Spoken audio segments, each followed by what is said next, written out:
Hello and welcome back to NDI TV. What a year 2021 has been for NDI. Back in June we launched NDI 5, and last month with the full release of NDI Bridge we saw more and more people joining the video over IP revolution.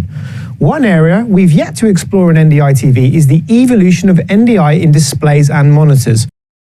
Today we are joined by Chris O'Brien, President of Telescript International. Hello Chris, welcome to NDI TV. Really appreciate you having me here. Thank you. That's excellent. Good to see you. So first of all, can you tell us a little bit about Telescript? Yeah, so Telescript's history goes back a long way. Telescript started in 1955 making teleprompting solutions for a very small broadcast industry at that time. And as the years have progressed, we've made new and exciting things, including NDI, adding NDI into our teleprompting displays. Oh, that's great to hear. So why did you decide to go with NDI? What are the advantages for you?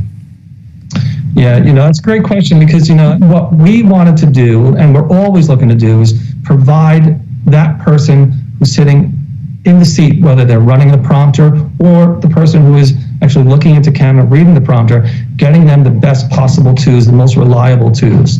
So the reason we picked NDI is because it just made sense. It was the right product. And as we're going over to this all digital world, we're very comfortable in it, but broadcast also needs to be a part of that. And using NDI, it's such a powerful tool.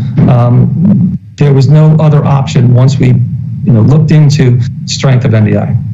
And why would you use NDI over other IP protocols like 2110, for example?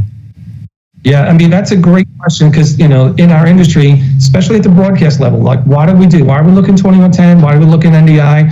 The one thing that stands out for me is that it just makes sense because NDI is easy, right? So if you are a facility that already had 2110 and you need to add stuff to it, things like prompter, by using NDI, you now have the ability to send things internally within your whole network at a much lower bandwidth. Right, so if I'm using 2110, it's great, but it has limitations because it really taxes my network. If I'm able to use NDI along with 2110, I'm using the same infrastructure, and I'm not using up as much bandwidth. And then, as a standalone NDI, it's so easy. You turn it on and it's just there. The connectivity is easy. We're all working collectively with NDI to develop our products, which means when we turn them on, whether it's a prompter monitor, whether it's a converter, no matter what it is, if it's all on the same network, it's just there. It's easy for the IT department, and it's easy for those that are not necessarily IT strong, because they can also, once they get into the network, they can see these devices. So NDI makes it easy. Can you tell us about any new products you're developing with NDI? I know Telescript was recently at Infocom showing off a new range.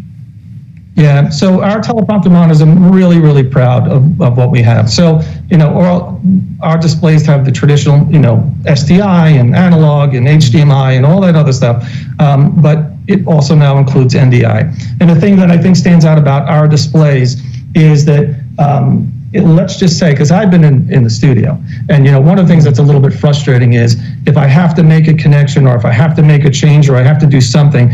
Let's say I'm connected via the TriCaster. My TriCaster's in the control room, and my monitor's out on the field, or in the studio, and I go over to the monitor and I don't have the right input.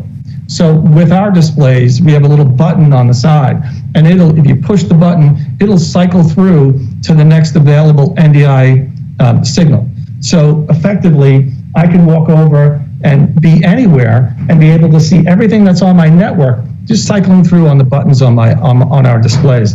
The other thing too is we have a dual chipset in our NDI boards, which allows us to have to display full NDI and NDI HX. So our displays don't care what type of NDI signal you're sending it. As long as it's getting a signal that's NDI, whether it's HX or full, it'll read it, no problem. Excellent. Thank you so much for your time today, Chris, and we hope you have a lovely day.